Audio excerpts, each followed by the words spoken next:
Sorry for that. Like I was saying, I had already gotten sorry. I had already gotten to that space of thinking, uh, did God actually call me, or did I hear my own things? And that is one weapon that the enemy will use. Of course, his work is to deceive, to like steal and kill. But I can only say that that weapon that the devil uses once, uh, it will give you this mentality that you didn't hear the voice of God, when in reality you heard the voice of God.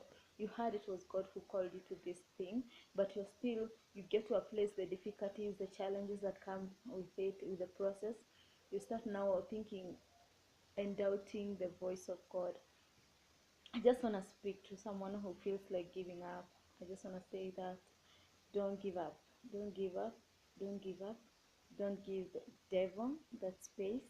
Don't give him the winning card. Like, don't allow him to win, because that is what he wants. The devil knows that we are already winners. He knows that we fight from a place of victory. And so it's up to you to let him know that you are victorious in whatever you're doing. And no matter what will come your way, you're going to be able to let him know that you will conquer, because him who is in you is bigger than the one who is in the world. And I can it, my voice is sorry, my voice keeps disappearing.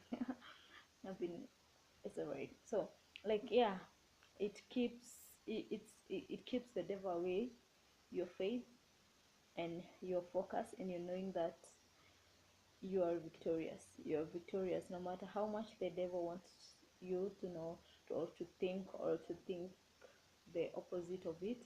Just let him know that you already know that you are victorious. And especially in music, especially when people start asking you, because they don't know, I don't know, I keep saying this, that music is very spiritual, and it calls for your character to be in the best position spiritually, the way you interact with people, your perspective towards different things, the way you see things spiritually, you see things in a more spiritual manner than the way the world will see it, the way other people will see it. And um, that differentiates you, that cuts the cord between you as a believer and the other person. And if the enemy wants you to cut this cord, he will bring about doubt, he'll bring about distractions, he'll bring about the deceiving voices. And but it's upon you to choose which voice do you want to listen to. What do you want to listen? Do you want to listen to the world and the devil and the negativity and all those things, or do you want to listen to God and what he has put on the inside of you? It is easy being said than done, but let me assure you that reading the word of God, praying a lot, praying a lot, it helps you get um, get to have this intimacy with God. And when I got born again, for me, like, I cannot, I remember so well, and I know this is gonna sound very um, awkward, sort of, but it's I got born again through a radio station.